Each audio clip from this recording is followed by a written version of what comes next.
नमस्कार मु Pushpita food corner को आपन को स्वागत। आज आम बनैबा रथयात्रा स्पेशल महुर रेसिपी जोटा कि प्रभु श्री जगन्नाथंकर यह 56 भोगरू गोटे। पुरी श्रीमंदिर रे जो भलिया महुर रेसिपी प्रस्तुत हुए ठीक सही भली आमे तो करि परिबानी कि सही प्रसाद सहित किछि भी तुलना करि परिबानी, किंतु एठी मात्र छोटिया प्रयासटे मु करिछि। तेणु मु ए रेसिपीटी किभलिया बनाऊँची आउ से भली स्वाद आनिबाकु हेले भिडियोटी स्टेप बाय स्टेप स्किप न करी वाच करंतु, ताहले जाइकी जानि परिबे। तेबे चलंतु देरी न करी आज रेसिपीटी स्टार्ट करिबा। एठी देखंतु मु प्रथमे तो एही रेसिपी पई तार मसला नेबी। आउ ए मसला भितर देखंतु गोटे बड़ चामच मु पान मधुरी नेइची, एठी गोटे बड़ चामच जीरा नेइची देखंतु। आउ एठी खंडे अदा, आपण परिवा हिसाब रे अदा कम अधिका करि परिबे। एठी गोटा धनिया मध्य नेइची देखंतु गोटे चामच नेइची। तो एही सब मसला को आपण नेबे। आउ एठी गोलमरीच गोटे टीस्पून अल्प किछि नेइची, बेसी नेइनी काहिना राग लागिबो। आउ दालचीनी किछि, लवंग मध्य अल्प नेबे, मु 6 ରୁ 7टी नेइची। तो एही सब को नेइकी आमे कोन करिबा, ए मसला गुडी को सब आमे अदा को छाड़ी की आउ एठी देखंतु गोटे बड़ अलैच नेइची, बढ़िया बास्ना आसीबो। तो एही सब को आमे कोन करिया, केवल अदा को छाड़ी देकी आउ जहा सब अछि ताकू आमे 15 मिनिट पई बतुरे की रखि दबा। एठी देखंतु गोटे बाटी रे मु देई देइची। 10 ରୁ 15 मिनिट आमे बतुरे रखि दबा, जहा द्वारा कि माने ग्राइंडिंग टा भलो भाबरे हेई परिबो, पेस्ट भलो भाबरे बनी परिबो। तो ये रखा देखंतु भलो भाबरे पानी रे गोले की ताकू साइड रे रखिबा। तो ता पई देखंतु कोन सब परिबा नेइची देखंतु। एठी सबतक परिबा मु आपन को वीडियो रे देखौची। एही परिबा मिधर आपन जोटा पसंद करू नांती स्किप करि परिबे। आउ मु केवल आलू को छाड़ी देची। आलू बैगण जगन्नाथंक मंदिर रे आलू बैगण व्यवहार करा जायनी। एठी देखंतु फाळे नडिया नेइची। आउ एठी देखंतु कदली नेइची, कदली सारू मु आपन को वीडियो रे गोटी गोटी करके देखौची, आपन जानि परिबे। एठी पोटल बेसी क्वांटिटी रो नेइनी, पोटल 3-4टी नेइची, झुडंग अल्प किछि नेइची, आ सारू भी 5-6टी नेइची। आउ एठी देखंतु कांकड़ 2टी नेइची, काहेकि ना एही सब परिबा को हमें मिसै देकी जतरा करबा ना तरकाटी बहुत अधिका हेइ जिवो। आउ एठी गोटे कंदमूल नेइची, बढ़िया टेस्ट लागिवो। आउ गोटे कखारू, आउ माटी आलू भी आपण माने नै परिबे। आउ एठी देखंतु नाड़ी बड़ी, जोटा कि आपण माने कोनोसी ग्रोसरी शॉप रे पाई जिबे, बहुत बढ़िया टेस्ट आसीबो। जदि एटा न मिलिबो या जगह रे आपण माने बड़ी प्लेन बड़ी नै परिबे। एठी देखंतु गुड़ गोटे बड़ चामच नेइची, आ छुंको पई जीरा और सुरिस एही सब को नेइची।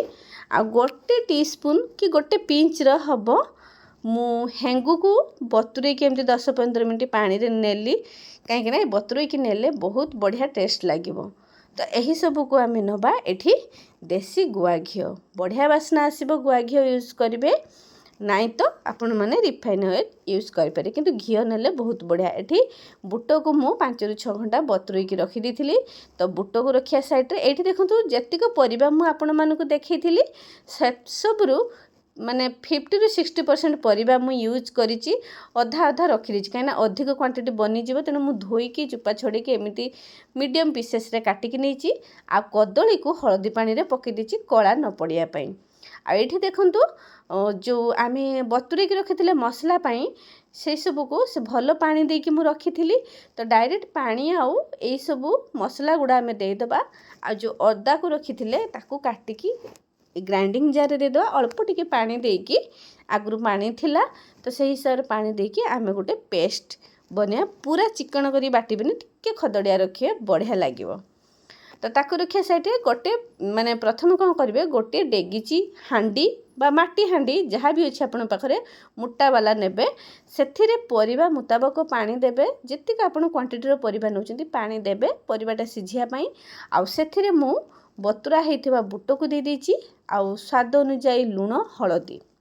एठी घियो मु हाफ टीस्पून दे देछि, गोटे टीस्पून दे देछि बस। तापर कोन करिबा, आमे जहाँ सब परिबा को काटिकी रखिथिले सबुतक परिबा ଦେଇଦେବା। ଏଠି ଦେଖନ୍ତୁ କଦଳୀକୁ ମୁଁ ଯେଉଁ ହଳଦୀ ପାଣିରେ ରଖିଥିଲି ତାକୁ ମଧ୍ୟ ଛାଣିକି ଦେଇଦେଲି। ସବୁତକ ପରିବାକୁ ଦେଇଦେବା। ହାଇ ଫ୍ଲେମ୍ ପ୍ରଥମେ ତ ରଖିବା ଆଉ ଫୁଟିବା ପାଇଁ ଛାଡ଼ିବା। ଦେଖନ୍ତୁ ଗୋଟେ ଫୁଟ ଆସିଲା ପରେ 10 ରୁ 20% କୁକ୍ ହେଇଛି। ଏଇ ଷ୍ଟେଜ୍ରେ ଆମେ କ'ଣ କରିବା, ବାଟି ରଖିଥିବା ମସଲାକୁ ଦେବା। ଆଉ ଏଇଠି ଆମେ ଖଡ଼ିକା କି ଚଟୁ ଡଙ୍କି କିଛି ବି ଲଗେଇବାନି, କାହିଁକି ନା ପୁରୀ ଶ୍ରୀମନ୍ଦିରରେ କିଛି ବି ଡଙ୍କି ଲାଗିନଥାଏ, ସେ ଡାଇରେକ୍ଟ ସେମିତି ବନିଥାଏ। ତେଣୁ ଏଠି ଆମେ କପଡ଼ାରେ ଏମିତି ଧରିକି ଗୋଟେ ମାନେ ଡେଗିଚିକୁ ଏମିତି ମୁଁ ଯେମିତି ଭିଡ଼ିଓରେ ଦେଖିଲି ସେକ୍ କରିଦେବା, ସେ ମିଶିଯିବ।